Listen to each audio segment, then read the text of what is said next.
记过去，才能留住时间。别让岁月侵蚀你嫣然的笑脸。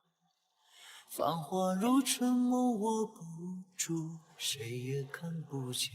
不快活，怎么能去做神仙？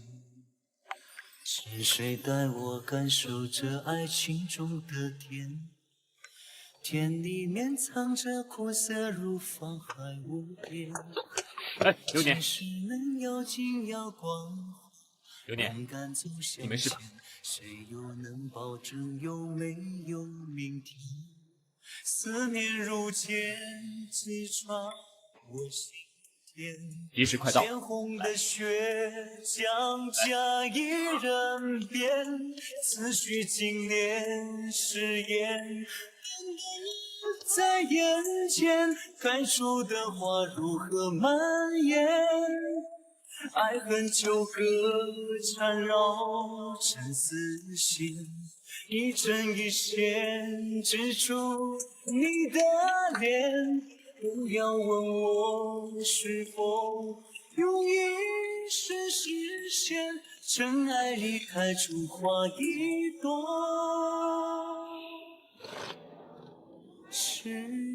现在你可以哭了。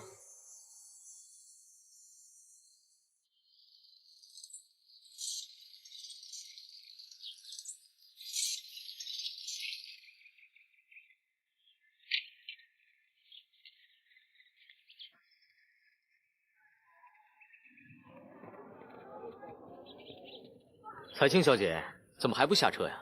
难不成要我亲自上车请你下来？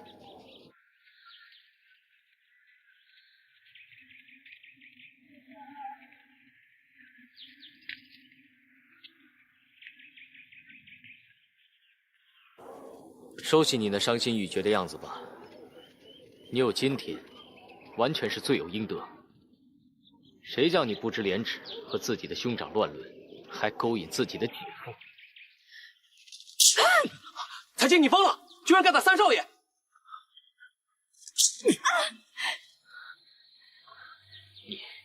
你居然敢用自己的脏手打我！你凭什么嫌我脏？你不也是个肮脏卑鄙、心狠手辣的混蛋吗？三少爷，你千万别动气！三少爷，好啊，桑彩青，我这辈子没被女人打过，也从来没有动手打过女人。我今天为了你，我算是都破了例了。哼，照你这么说，我是死有余辜了。你打死我好了。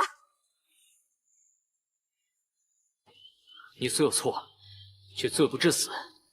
我告诉你，你二哥今天已经成亲了，方少林也马上要带刘云回省城了。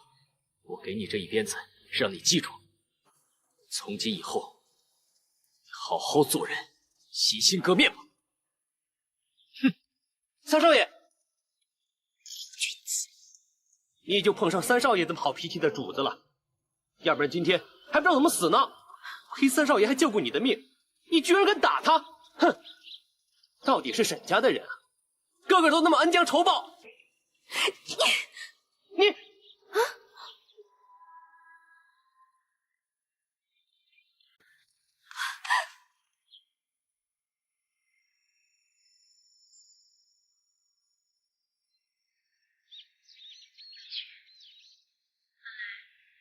我不想告诉你这些事，可是我实在不忍心看着你被那个萧晴雨欺骗。是，他是有满腹的才华，可是骨子里面却是一个笑里藏刀、心狠手辣的人。我走到今天这步田地，都是被他害的。怎么可能是三少爷害你的呢？他最忌讳的就是你和方少林的事儿，这事跟他又有什么关系？方少林，他曾经调戏过我，而且他一直对我有非分之想，只是碍着流年的面子，他才不敢动我。可是是萧家把沈家逼到了绝境，才让方少林有机可乘。老爷死了，萧家的人又到沈家去逼债，夫人就去求方少林，方少林就趁机要挟夫人，说要纳我为妾，才答应帮助沈家。夫人为了拆散我和流年，就悄悄地把我的身世告诉了我。这么说，你是为了帮助沈家，从方家拿出20万大洋，才答应嫁给方少林为妾的。当时我想，既然我和流年是不可能的，还不如就牺牲了我，帮流年清除一切障碍。可你不该那么着急就和方少林，尤其在大小姐的新婚之夜。我也是逼不得已。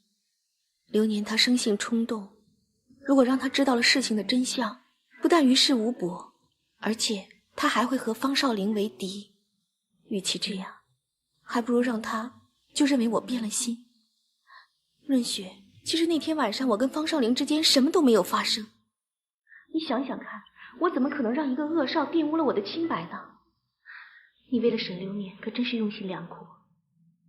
可是你后来为什么又反悔了，要嫁给沈流年呢？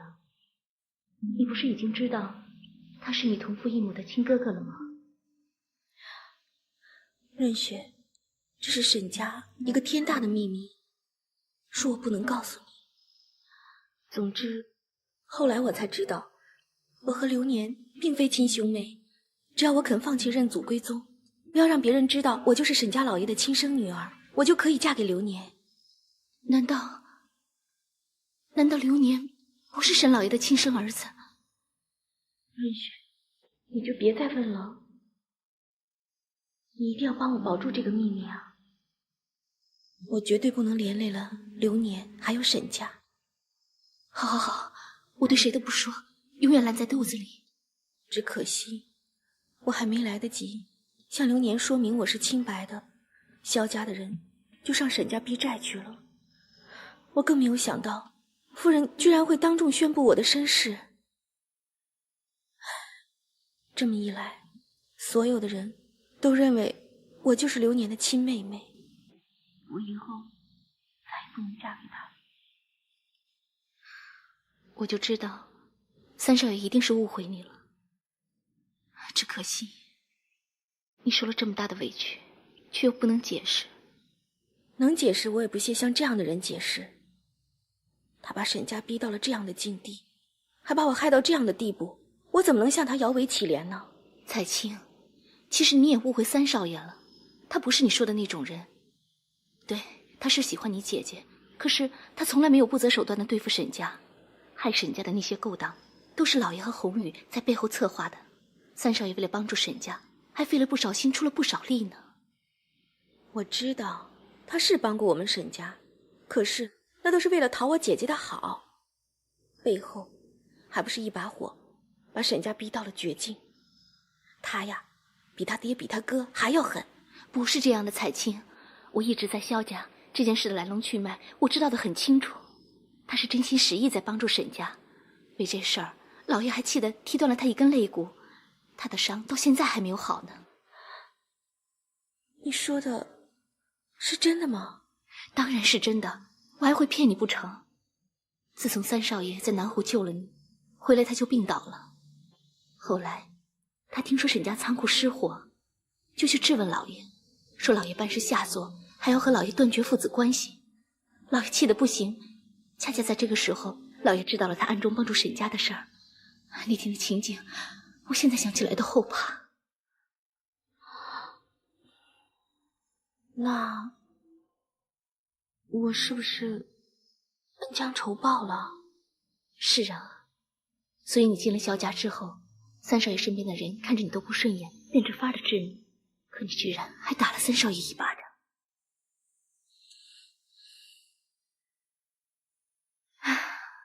没想到你和三少爷之间误会这么深。其实你们骨子里挺像的，都那么骄傲，对自己瞧不起的人连一句解释都不肯。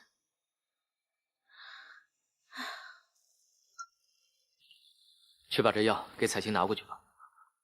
三少爷，你不是已经去过了吗？阿丽，坐。阿丽，你说我们会不会真的误会彩青了？总而言之，以后你别再使唤她了，其他下人的衣服也不许再拿给彩青去洗了。三少爷，你不会是中了他的迷魂药法吧？你们家三少爷是这种没出息的人吗？不是。但彩青，他到底是个怎样的人，我一定要弄清楚。哎，这样，阿莲，你马上去沈府找一个可靠的人，把彩青刚刚所说的话到底是真是假，调查个清清楚楚、明明白白的，懂吗？是，少爷。哎，回来！啊，药。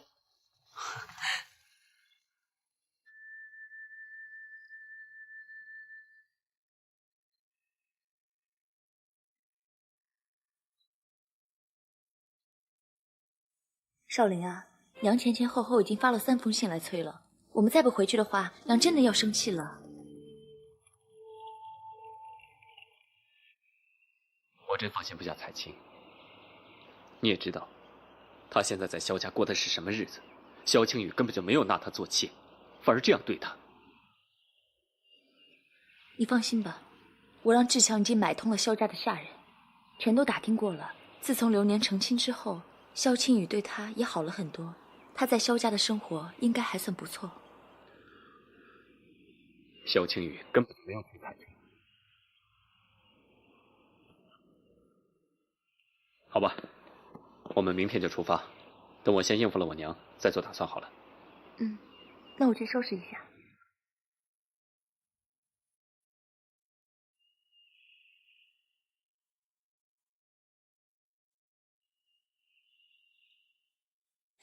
彩青，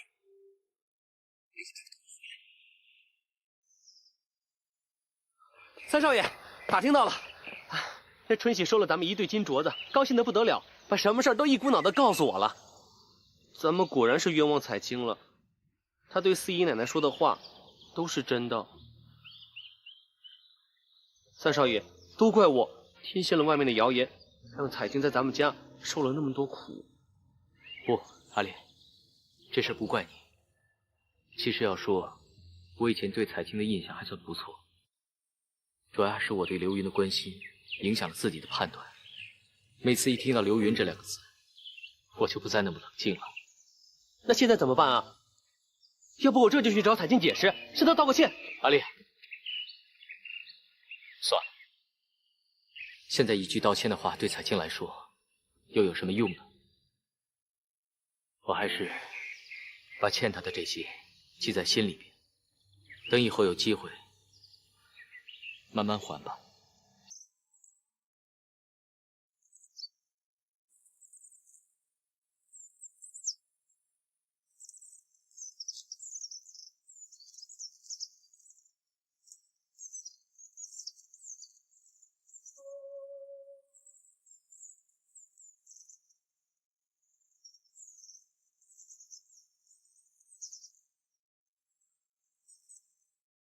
三少爷，哦，哎，什么东西这么香？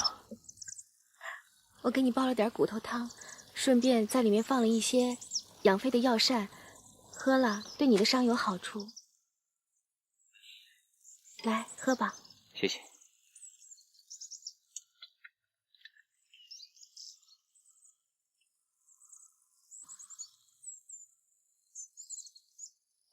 真是奇怪，平常的药膳都难以入口，你今天这个药膳挺好喝的。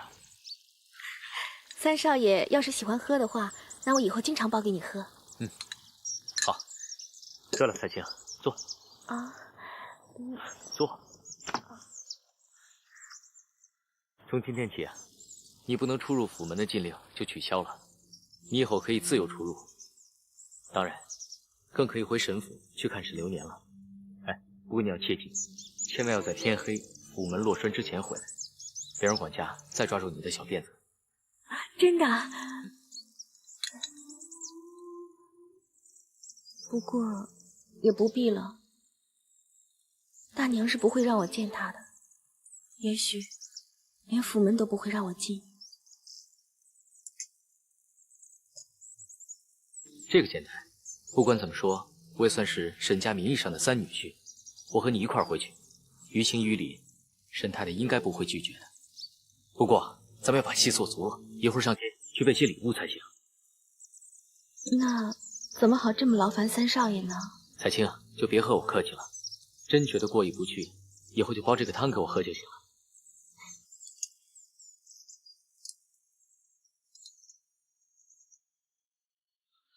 二位慢走啊！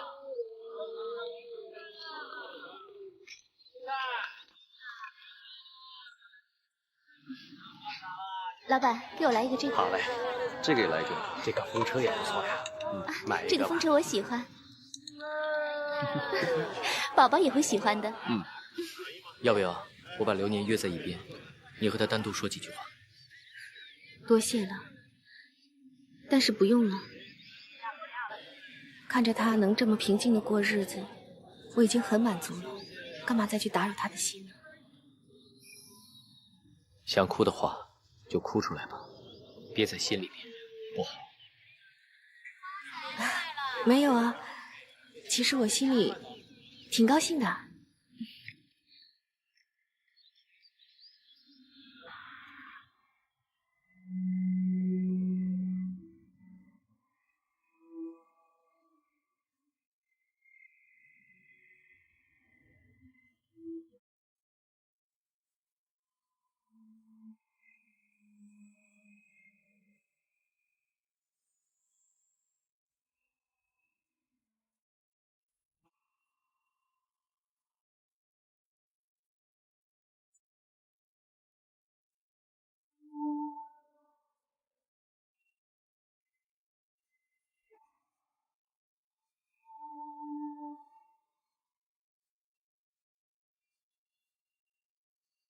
午饭不吃，晚饭也不吃，是会饿坏身子的。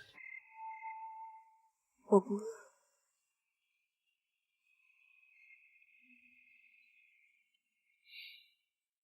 月有阴晴圆缺，人有悲欢离合。很多事情，当我们无法改变的时候，最好的方法是顺其自然。看到你曾经爱的人开始了新的生活，你应该为他感到开心才是。我想那些爱你的人，也不希望你为了他们而平添烦恼吧。可是，得到了又失去，难道不比一开始就没有得到更痛苦吗？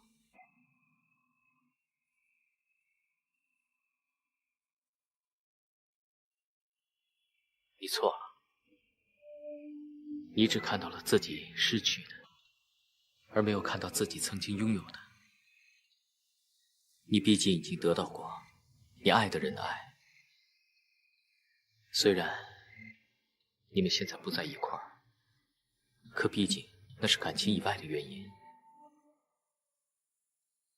人世间缘聚缘散，真的不是我们能左右的。和你相比，那个我一直暗恋的人，连正眼都没有看过一眼。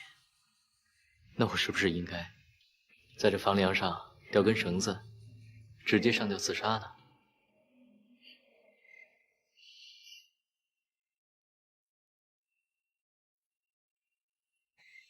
想看月亮，有个更好的地方，走。你带我去哪儿啊？来吧，去了就知道了。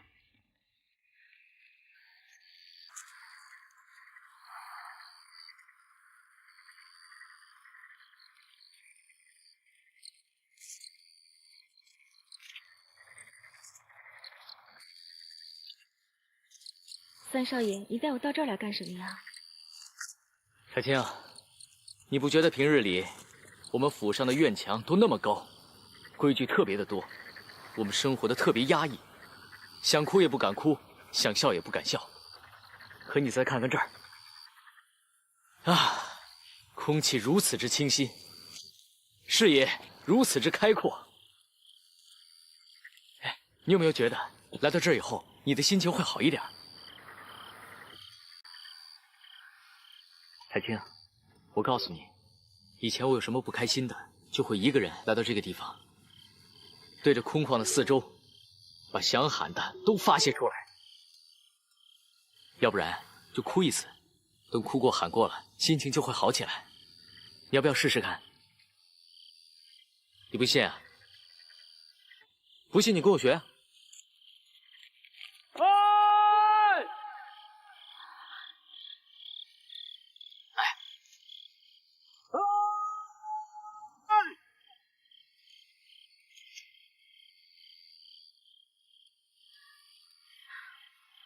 三少爷，我很想哭，可是我哭不出来。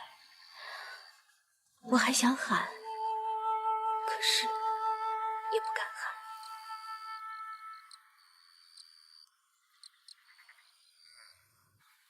看来不拿出杀手锏，哼哼！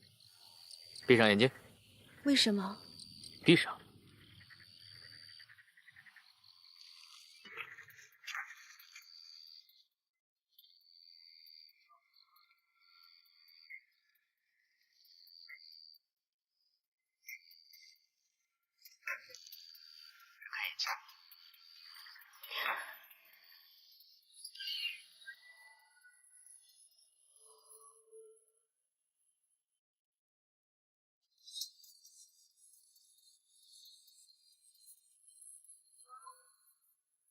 愿意忘记过去，才能留住时间。我让回忆悄然斑驳，如花容颜。繁华似昨天，握不住，谁能看得穿？梦醒那个时光，传说这段爱恋。只有路过伤痛，才能靠近永远。谁让我的心选名字，你的指尖？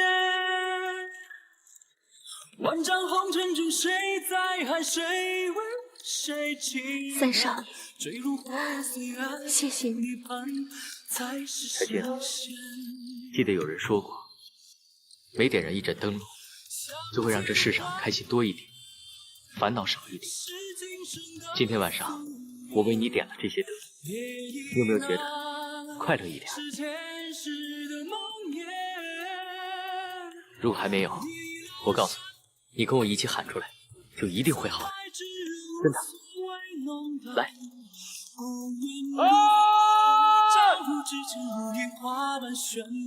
来。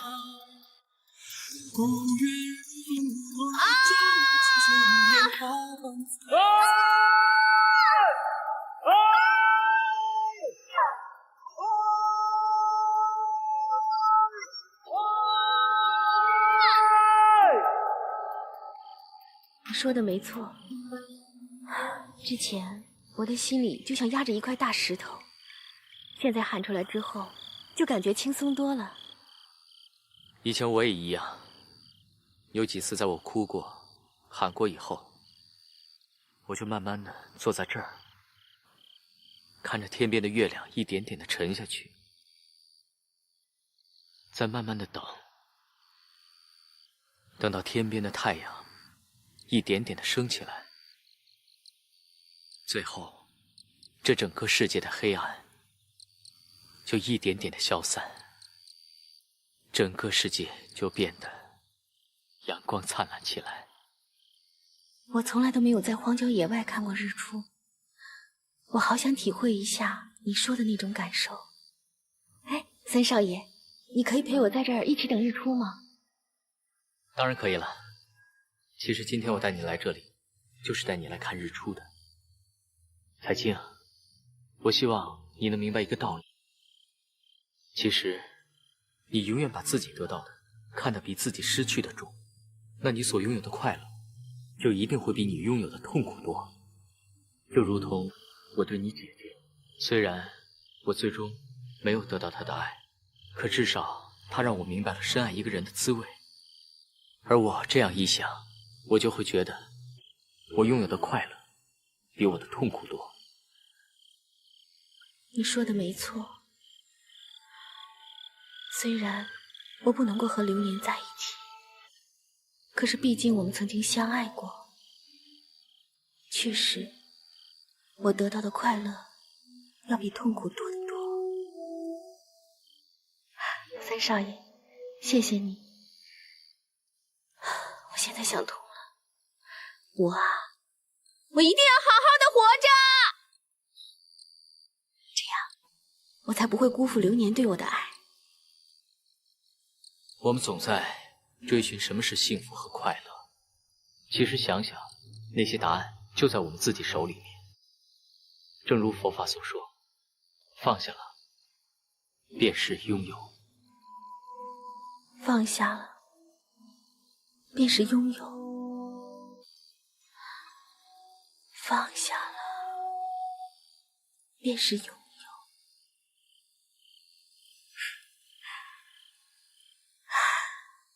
三少爷，你真厉害，你那么轻轻松松的就把我的心结给解开了。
啊！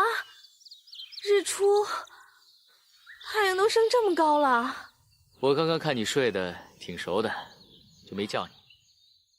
哎呀，虽然没有看见日出，可是心里也暖暖的。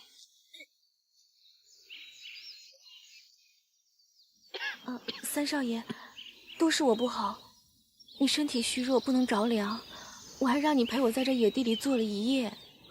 啊，没事的，你只要回去再给我煲一罐养肺汤就行了。你真好。三少爷，你能不能答应我的一个请求啊？你说。如果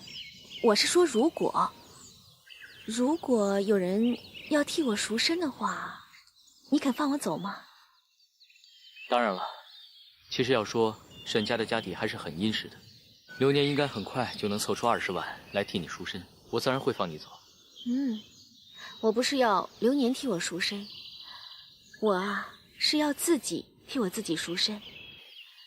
以后我就远远的离开青城，一个人过安静的生活，再也不回来了。自己替自己赎身，口气不小。20万大洋啊，明知不可为而为之，虽然勇气可嘉，却于事无补啊。有一线希望，总比完全没有希望的好吧？三少爷，我记得你曾经说过，等你的病养好了之后，你就会去帮老爷打理生意。到时候，你可不可以带我一块儿去跟你学着做生意啊？你一个姑娘家想学做生意？原来我在沈家的时候，我跟着老爷也学过一点做生意。你想啊，我在萧家只是个丫鬟，我想凑够20万赎身的大洋，那就是这辈子也不够啊。可是如果你答应我去跟你学做生意的话，我就有一点機會。也就是说，如果你答应我的一个小小的请求，那么我就有一线希望了。什么请求？说说看。凡是我帮你做成的生意，你都给我提成的分红。一个小丫头家的胆子倒不小。好啊，就冲着你这份勇气可嘉，这样吧，如果你真的凭自己的能力，而不是靠别人，能做成生意，那我就分一成红利给你。咱们也别说是20万大洋了，你只要做成了20万大洋的1/10，你做成了，我就可以为你赎身。真的？你只要我2万大洋，你就可以放我走了？君子一言。那老爷怎么办啊？爹那儿你不用多想，爹一直很疼我的，他不会因为钱的事跟我斤斤计较。不过呢，要说我们萧家从来没有一个女孩子做生意的先例，你又是一个丫鬟，所以你必须要经过我的一个考验才行。什么考验啊？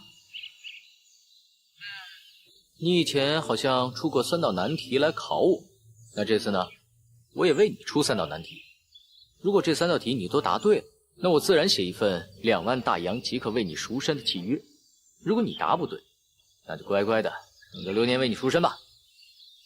好，那你是不是要开始考我啊？哎呀，要说本少爷一夜未睡也挺累的。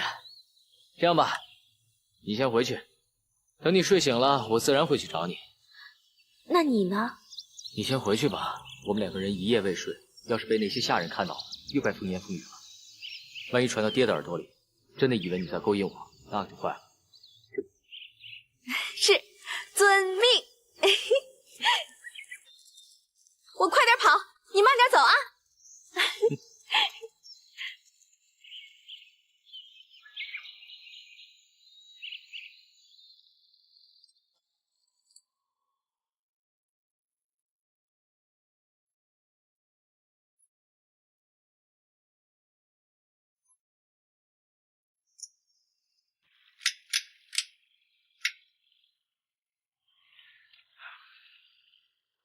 怎么样？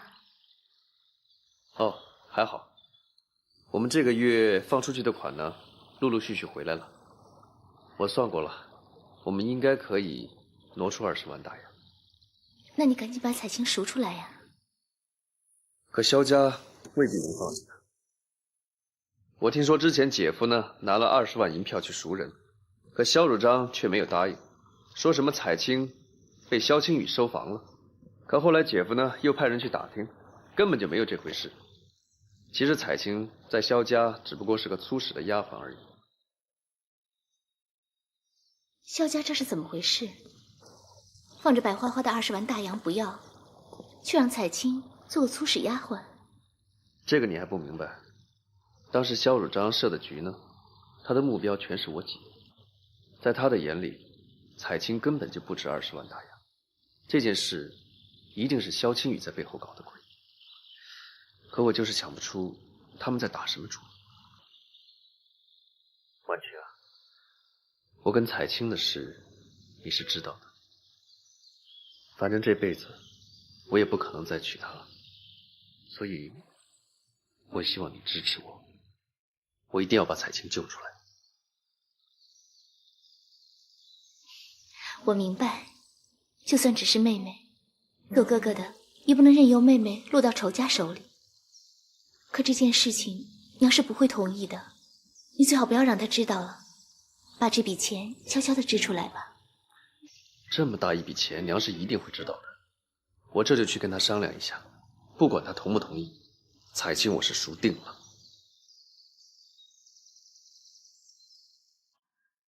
婉清，谢谢你。不行，我不同意。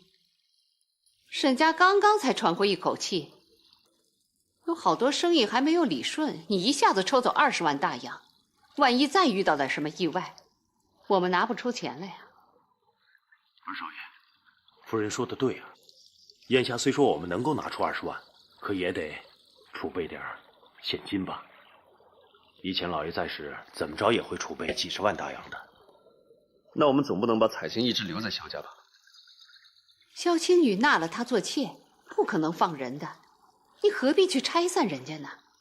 娘，萧青雨喜欢的是我姐姐，她不会真的娶彩青为妾的。以前我们耍过她，她却没能得到姐姐，一定会把气都撒在彩青身上。彩青在萧家一定会很苦，我必须把她救出来。萧青雨曾经当众叫过我一声大娘，叫过你一声二哥。就算假的，你和彩青之间还有可能吗？娘，我不是来跟您吵架的。总之，我是来告诉您一声，不管您同意还是不同意，我都已经决定了。你，我不想瞒着您做任何事，但我也不是来征求您同意的。二少爷，二少爷，夫人，您别太伤心了。这血浓于水，母子啊是一辈子的事情，他不会真生你的气的。三少爷，喝完这碗汤你就开始出题吧。彩青啊，这汤不对啊。啊，怎么了？这汤很明显比往日的都要好喝些。你什么意思啊？想用这个汤贿赂我，让我一会儿给你出题的时候放你一马，是不是？哎呀，三少爷，你真是聪明，我这么一点小小的心思，让你一眼啊就看穿了。三少爷，沈家二少爷来了。老爷说了，彩青是你的人，一切要看你的意思。知道了，下去。是。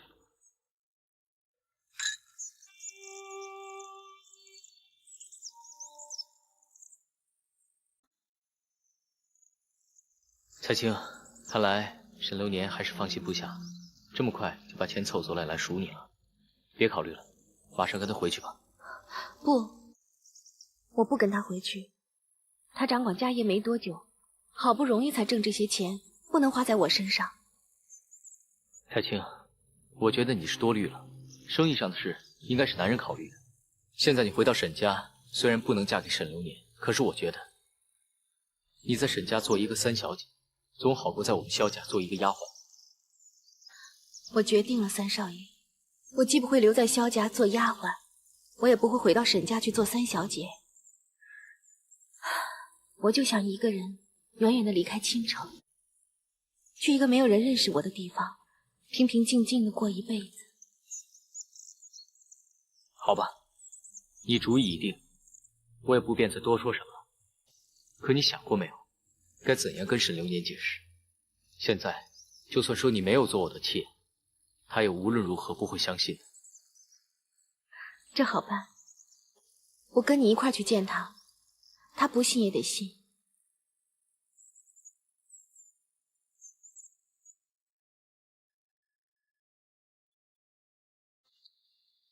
三少爷，流年，彩青，二哥，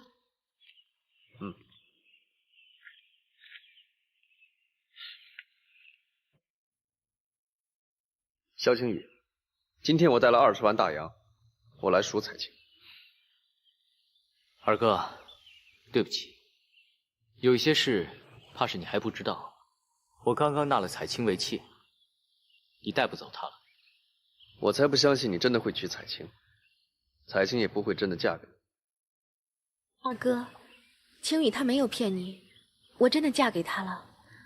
我在萧家过得很好，我不想回沈家去了。彩青，你不要骗我了好吗？你的性格我还不了解吗？这么多年，你做任何事情都是为了我和沈家，从来不为自己着想。我和沈家已经亏欠你太多太多了。虽然我们只能做兄妹，但我不能委屈了你。我一定要带你走，我要让你堂堂正正的做我们沈家的三小姐。将来找户好的人家，穿着大红嫁衣，风风光光嫁出去。可是我已经找到好人家了呀。青雨她才貌双全，对我又温柔体贴，能嫁给他做妾是我的福分了。二哥，请你不要再一厢情愿的为我做打算了，请你不要拆散我和青雨好不好？彩青，难道你真的愿意留在萧家吗？二哥，就像你娶婉晴一样，虽然有很多的不得已，可是婉晴她是个好妻子，你们的日子过得也是平平静静的。我和青云也一样。二哥，我们都要为彼此过好自己的生活，才不枉我们的过去。我说的这些，都是我的真心话。二哥，我知道你怕我对上次的事怀恨在心，以后会对彩青不好。这你大可放心，之前的误会早已烟消云散。如果我以后真的有什么地方委屈了彩青，你大可唯我是问。萧青雨，记住你今天说的话。彩青，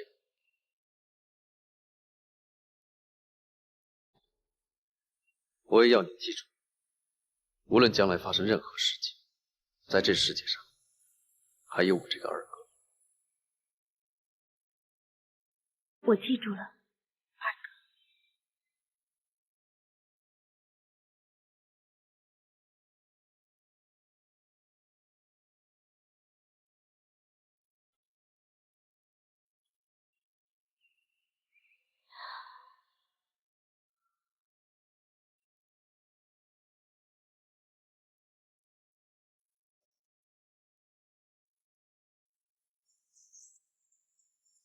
你先回去好好休息一下，晚上我在花园的池塘边等你。考你第一题，只有这一次机会，你可要答对了，没有补考。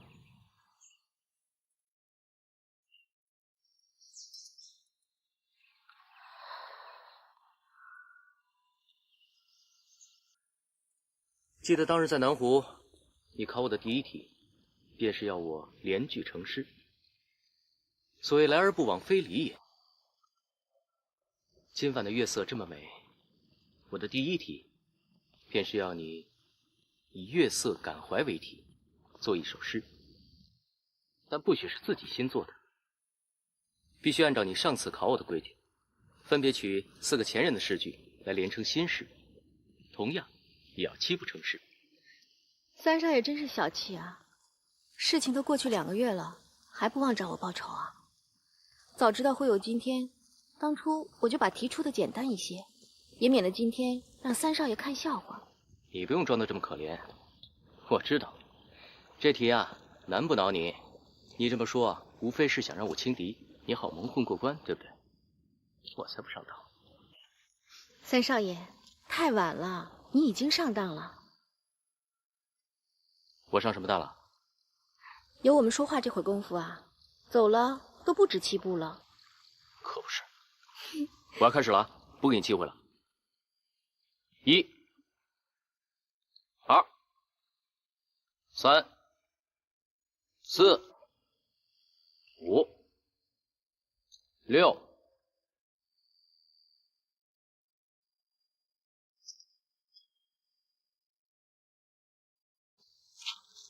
你怎么不走了？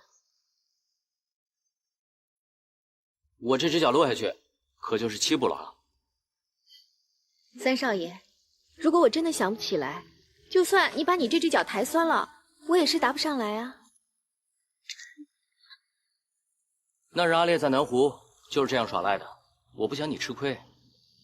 不过看你现在胸有成竹的样子，应该是已经有答案了。那我可要开始了，准备好了，起。独上江楼姿渺然，唐代赵古的诗句。时有金鱼掷浪声，唐代崔道融的诗句。永夜凉风吹碧落，明代刘基的诗句。明月入户寻幽人，宋代苏轼的诗句。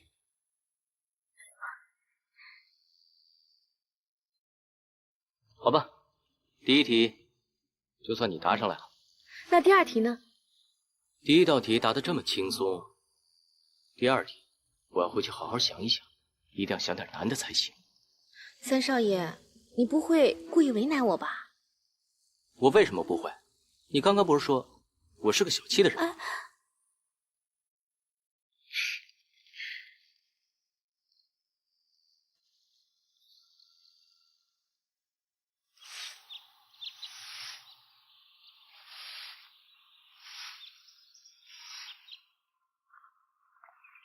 彩青，哎，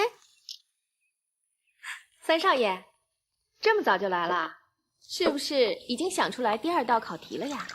可不是嘛，我还和四姨奶奶打赌了，我赌你过不了这关，四姨奶奶赌你准能过关，赌注可是10个大洋。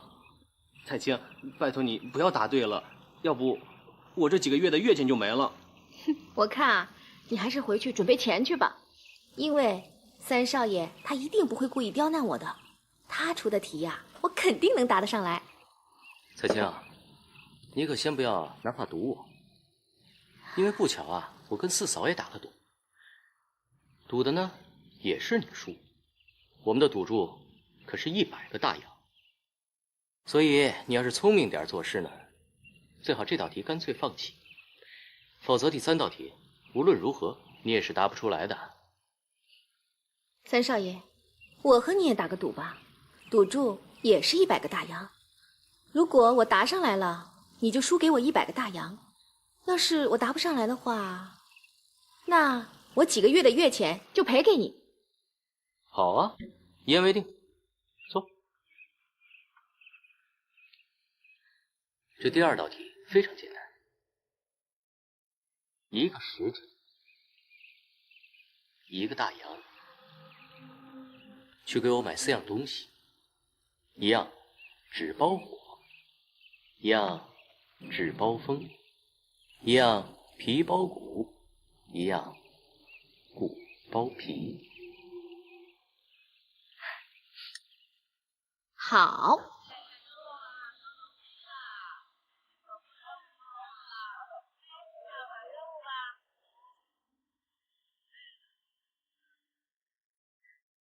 给。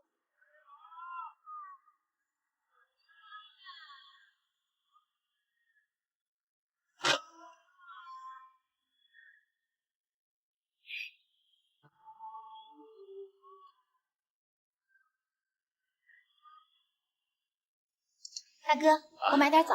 哎，好。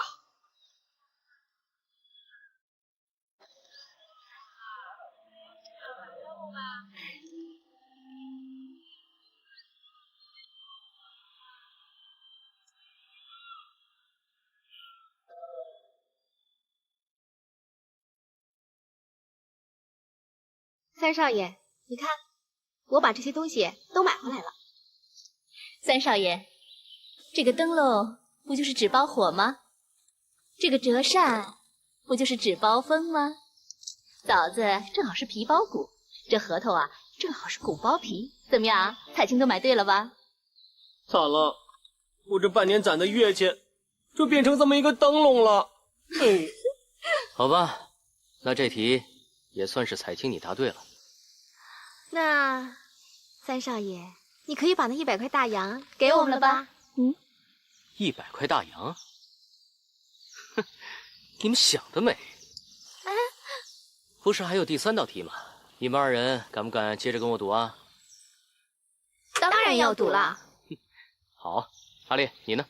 赌，当然要赌了，怎么着也得把这灯笼变回我的月钱。三少爷，这回你一定要出个狠点的，把他们都给难住了。没错，我要真正动下脑筋，出道难的，最好考得彩青哭鼻子才有趣。放心吧，阿烈，你还有机会，花开富贵。谢少爷。哼。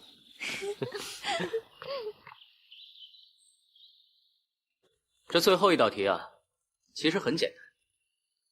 彩青啊，你只要给我做顿午餐就行了。三少爷一定不会那么容易放过我的，这顿午餐应该很难做吧？不难，就2样菜。好啊，那我试试吧。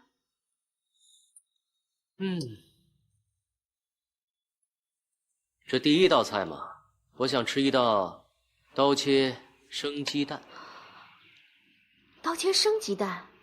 对，刀切生鸡蛋，就和切咸鸭蛋一样，一刀切下去1分为2，不过要注意啊，蛋清和蛋黄都不可以洒漏。三少爷，你这不是故意难为彩青吗？这生鸡蛋可怎么切呀？哎，四嫂，你先别打岔，还有第二道菜呢。哎呀，要说这天气啊，是越来越热了。阿烈，一会儿你带彩青下去冰窖取2块冰来，我想吃一道油炸冰块。油炸冰块儿，三少爷，你这口味可够刁的。那是，我口味如果不刁一点儿，怎么难得住我们聪明绝顶的彩青姑娘呢？你别忘了，那日在南湖之上，一个绿豆糕到20块，害得我是整整1夜没睡。三少爷，你可真够小气的，现在还想着报仇呢。我本来就是个小气的人。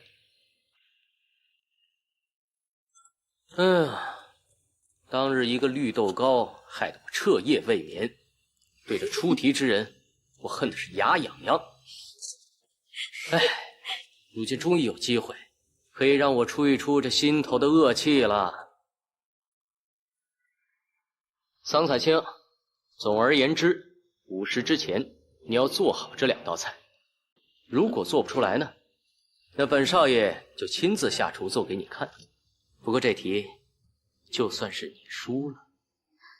三少爷，你先别着急啊，不是说5时之前吗？哎呀，我还有时间好好的想想呢。好啊，阿烈，那我们就回去，静候佳音。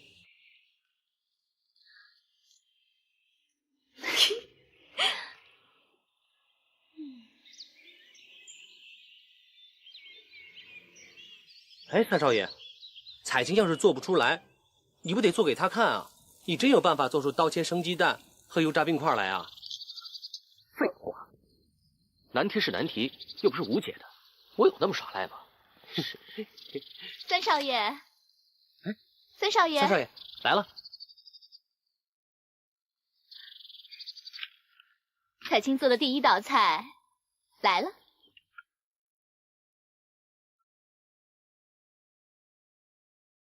四姨奶奶，彩青这是怎么切的呀？很简单呐，选刃薄的菜刀，在炉火上把刀刃烤红了，切一刀就行了。又惨了，已经有5块大洋保不住了。急什么？最难的油炸冰块还没有做出来，不急。对呀，还有1道题呢。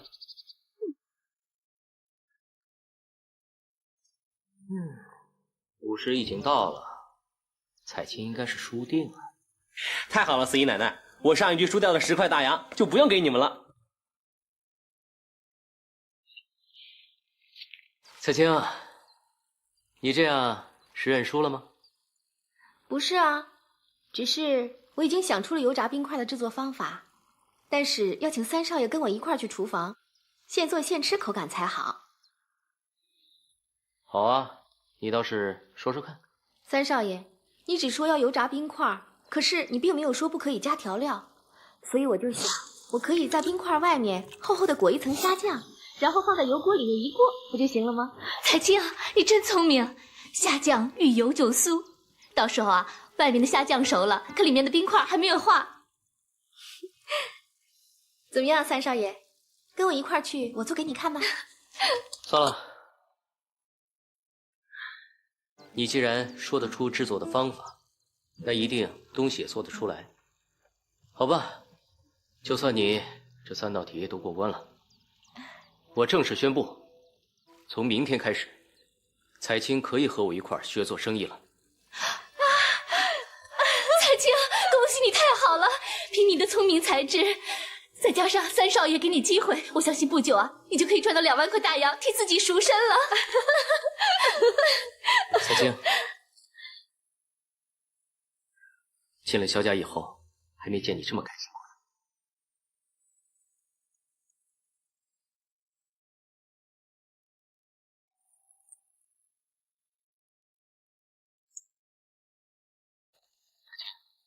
你看一下这份契约有没有问题？哎，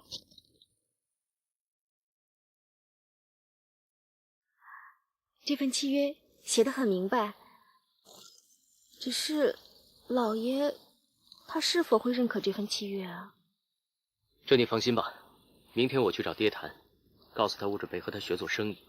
他高兴的时候，我就趁机和他提起你这份契约的事，他就应该不会反对了。三少爷，其实我知道，以你的聪明才智，根本不需要我帮你打理生意，只不过是你想成全我，给我一个恢复自由的机会。你知道就好，下次可不许说我们三少爷的坏话了。阿烈，其实一个人的能力是有限的，所以你能帮我，我也很高兴。要相信自己，如果以后真的赚到了2万大洋，完全是你自己的能力，所以不用对任何人感恩戴德。你明天起就想自己独立管一部分生意？是啊，我都这么大了，也该替爹分点担子。再说我答应过爹了，我总不能说话不算数。林先生说了，你断了的肋骨虽然已经长好了，但偶尔还有些咳嗽，这就说明你肺上的伤还没完全好。你要养好伤，至于做生意方面，明年再说吧。你有这份心，爹已经很高兴了。爹，做生意动的是脑子，又不是身体。没事。不过我有2个要求，希望爹您能答应。好，你尽管说，如果爹做得到的，我一定满足你。这第一，我做生意有我自己的想法和做法，在不影响利润的情况下，我希望爹您和大哥不要干预我。好，我会放手让你去做的。红宇那边我会跟他说，你自己的生意彼此都不插手。第二，彩青他一直想学做生意，我已经答应交给他。还有啊，我已经答应给他了，以后凡是经他手做的生意，每做成一笔，我就会给他提1成红利。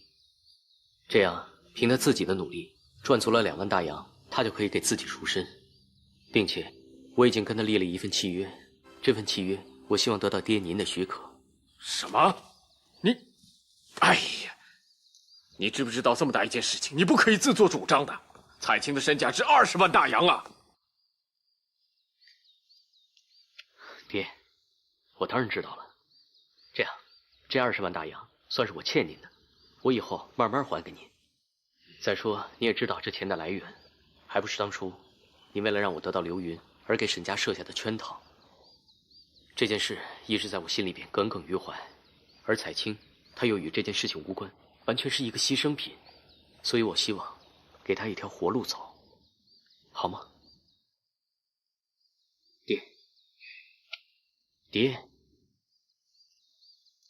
算了，看在你肯帮爹打理生意，这事就依你了。但我怎么都不相信彩青可以帮自己赚到2万大洋。你呀，下次不许再先斩后奏了，知不知道？知道了，爹，不会了。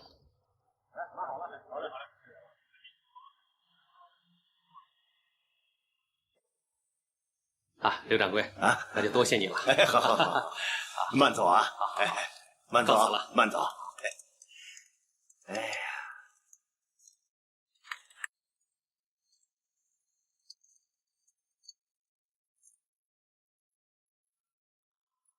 大少爷，这些账本可都是咱们萧家的商业机密呀。这彩青只是你的一个丫鬟，又是沈家的人，你给她看，这不太好吧？这件事我爹已经知道了，我自有分寸，你忙你的去吧。哦，哎，那我们平时要是谈生意的时候，这彩青姑娘也在旁边。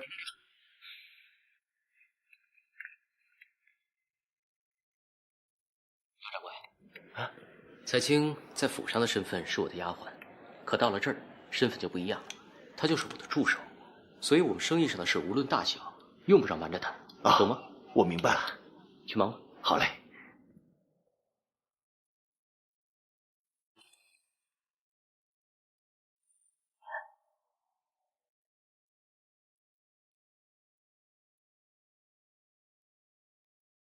彩青，这么认真在看什么呀？1个多时辰都没有动过了。我在看永慈药房的资料，我觉得咱们是不是可以把它收购了呀？永慈药房？哎，彩江，你有所不知，这个永慈药房的老板找过我好几次，希望我收购他们的药厂。可他这个少东家是一个大烟鬼，每次和我谈生意聊不了几句，就开始打哈欠、流鼻涕，要不就吐浓痰，脏都脏死了。我一见他就烦，哪有心思谈什么生意？哎呀，三少爷，你什么都好，就是啊，太洁身自好了，对看不惯的人和事一点都不愿意迁就。其实做生意又不是交朋友，只要有正当的利润可图，适当的迁就一点也没什么大不了的。要说我这个人呢，身上确实有这样的毛病。哎，三少爷，不如咱们先去永慈药房看看，以后再做打算。也好，现在外面春光烂漫，就当陪你出去散散心。谢谢三少爷。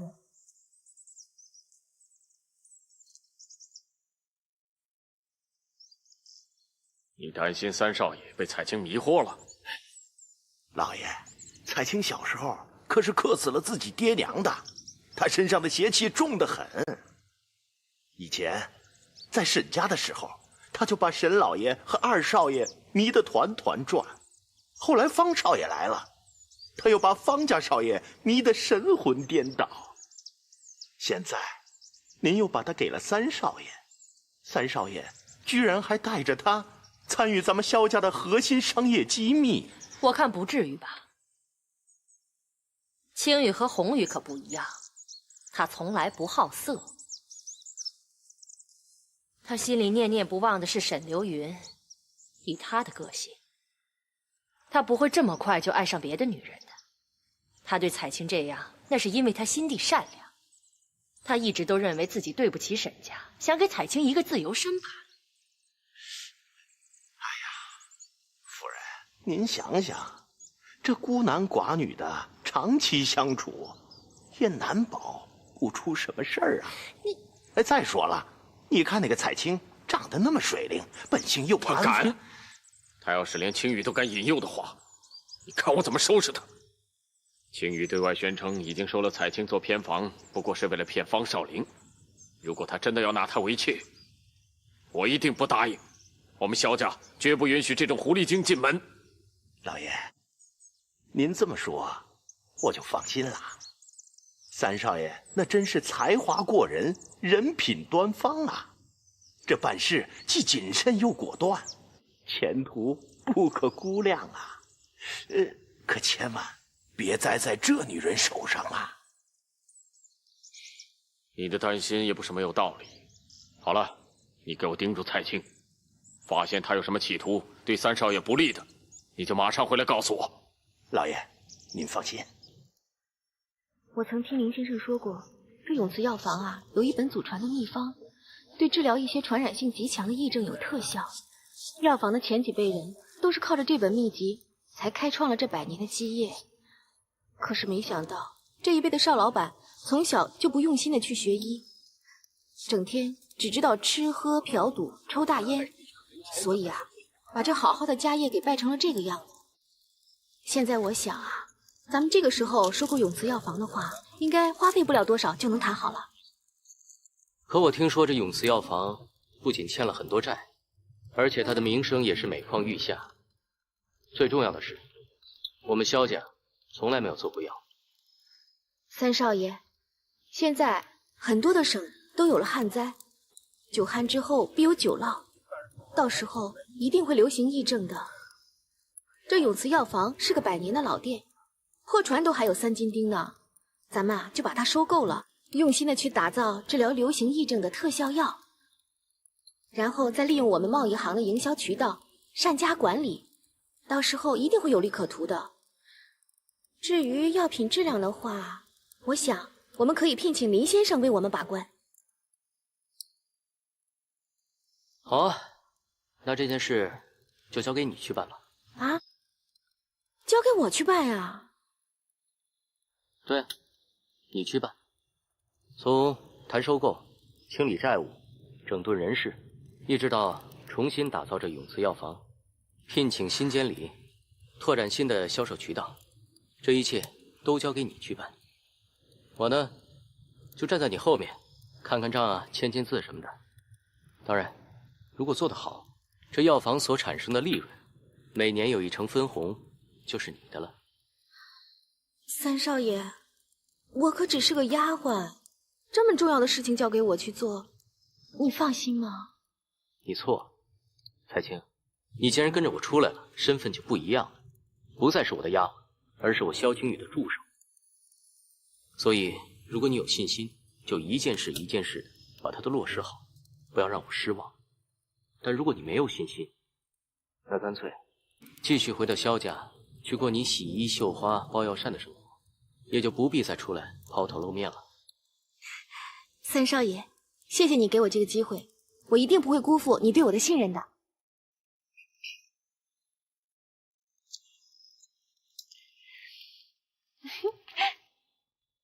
三弟，我听说你要去接手永慈药房那个烂摊子，还要让彩青一个丫鬟代表你去和永慈药房谈判。对，怎么了？三弟，我看你准是被彩青那个丫头给蛊惑了。是，彩青呢有几分姿色，但是女人毕竟是头发长见识短嘛。你可以宠她，但是不能被她牵着鼻子走啊。大哥，我觉得你说话应该注意一下自己的措辞。没错，这件事是彩青给我的建议，但最后拿主意的人是我，所以无论结果怎样，这个后果都由我承担。哎，三弟，三弟，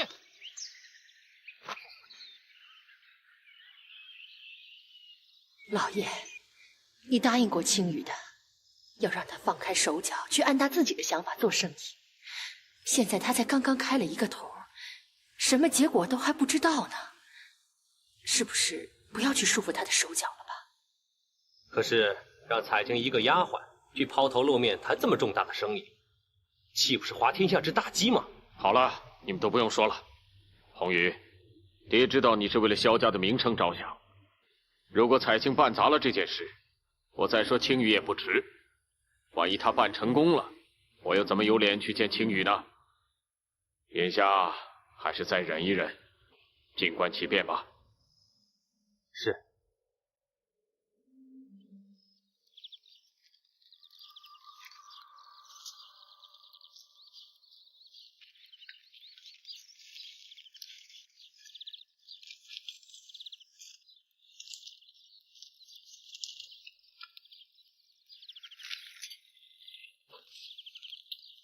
不仅收购价比我预想的低了1成，生产计划和销售计划也做得很好，就连药房也都恢复生产了。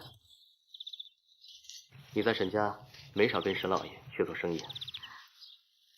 以前我在沈家的时候，只是站在旁边看着老爷和流年他们谈生意，真正自己操作啊，这还是头一回，可把我给紧张坏了。我啊，大半个月都没好好的睡一觉了。一份耕耘一份收获嘛。哎，反正现在一切已经步入正轨了，要不要好好休息几天？啊，不用了，我不累。三少爷，我还有件事情想跟你商量一下。你说，咱们能不能把药房工人的工钱和我们每销售药品的销售额挂钩？这药品销售的越多，获利就越多，工人的工钱也可以跟着往上涨。你觉得怎么样？是一个好办法呀。哎，这样，你去找几个老工人，跟他们合计一下，然后列一个条程给我。我看看，如果没有问题的话，你尽管执行就好了。好，我这就去办。